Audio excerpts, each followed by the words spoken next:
You're dead,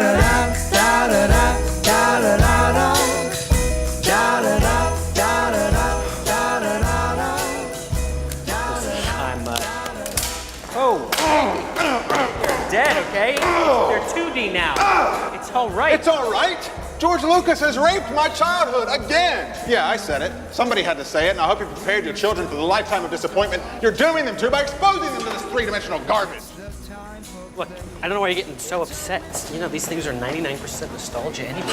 For the moment, I'll pretend I'm talking to my best friend of, I don't know, 30 years. You know the guy who still has Ewok sheets in storage? That guy, if he's even still in there, which I'm beginning to doubt. All I wanted was maybe, just maybe, for that bearded bastard to reward the thousands of dollars I've spent on toys, sheets, tickets, VHSs, special edition tickets, special edition VHSs, prequels, DVDs, Blu-ray, 3 freaking D, with just a shred of a reminder of why I fell in love with this epic saga so long ago. Is that too much to ask? Can we get some coffee now, please? You know, I don't know if it was getting engaged or turning 30 that turned you into such an old lady, but I'd like my friend back. Will you just say it for me? Say what? That what we just saw sucked. It sucked. Of course it sucked. The question isn't whether or not it sucked. That was a foregone conclusion the minute we put on those ridiculous glasses. The question is to what degree the great George Walton Lucas Jr. has perpetrated the most heinous of crimes. And that being? The ruination of a generation's fondest memories. Will you quit being so dramatic? I said I agreed with you, okay? Hi. Hi. Star Wars 3D. Oh, what gave it away? 40-year-old guys like you have been coming in here all weekend, pissed off and PMSing like me. Okay, I'm 30, not 40. And what do you like, 14? I'm 17. I thought your whole generation was into this Clone Wars, Old Republic, Jar Jar Binks, Misa la poo poo, Misa la pee pee, Misa la gaga. I said I'm 17, not 10. And you know, old Mr. Lucas isn't the only sci-fi game in town anymore.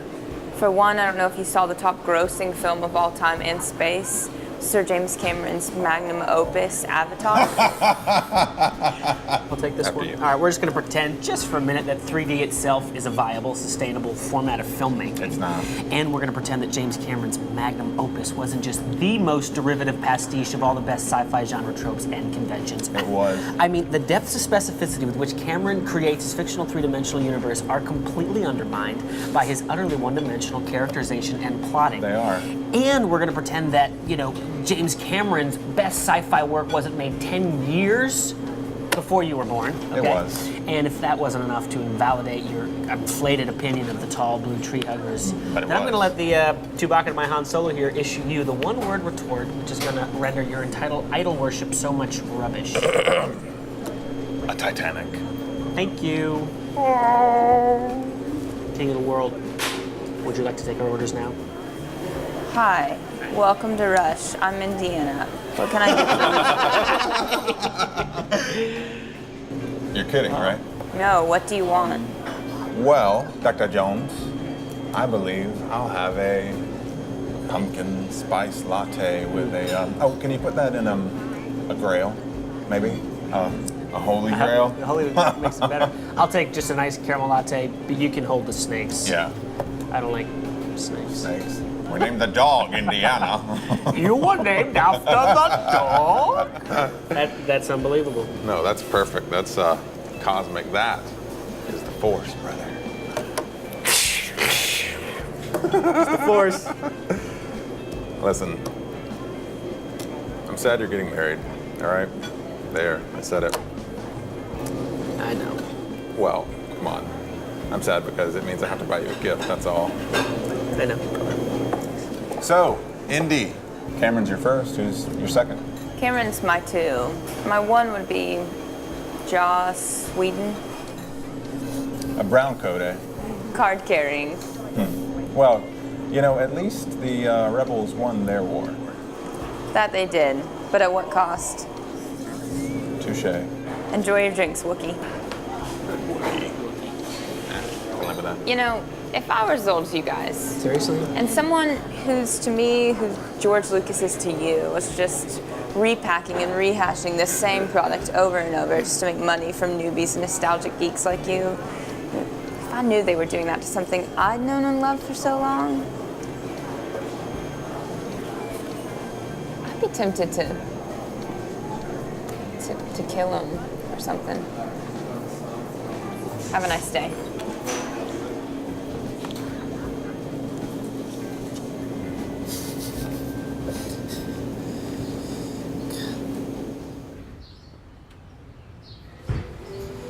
It should be us. What? It should be us. What should be us? It should be us. The two of us. Our own last crusade.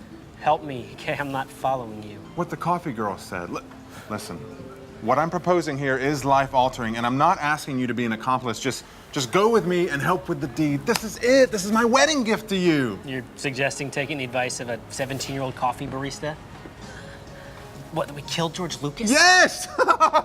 You're crazy. No, it makes perfect sense. Listen, we'd be doing the world a favor. At first, they'd consider it a great loss, but soon they'd come to realize that what we had done was the only responsible course of action. You're insane. No, you know I'm right. This is our destiny. We just got guidance from Indiana freaking Jones. You don't know her last name was Jones. And you don't know it wasn't.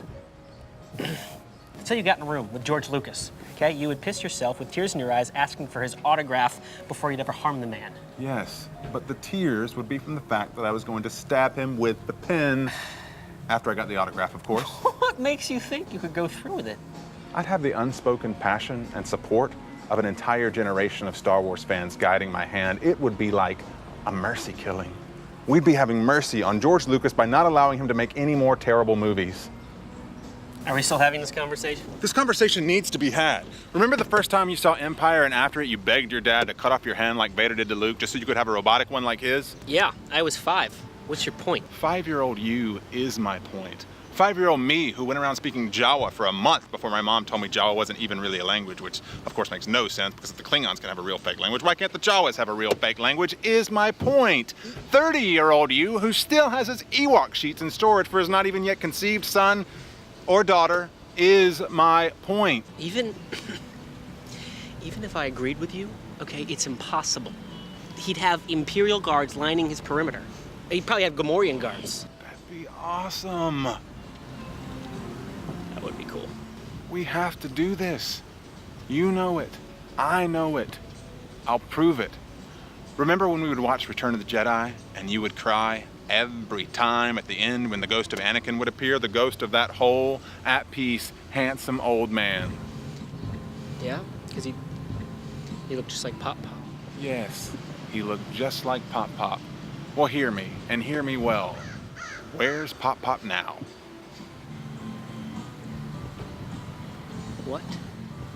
Where is Pop Pop now? Recall, if you will, the new and improved Return of the Jedi. Your dear old Pop Pop has been conveniently, digitally, eternally replaced by a young and pretty Hayden Christensen. Your children will never know their great-grandfather because George Lucas saw fit to erase him from existence.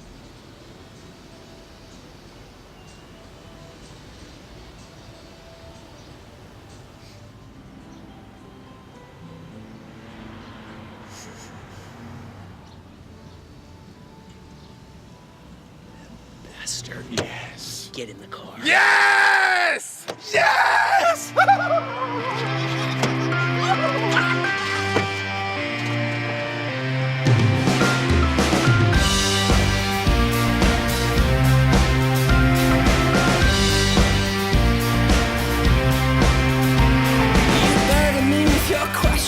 You have to tell no lies. You're always asking what it's all about. Don't listen to my replies. You say to me I don't talk enough. When I do, I'm a fool. These times I spent, I realize I'm gonna shoot through and leave you the things you say.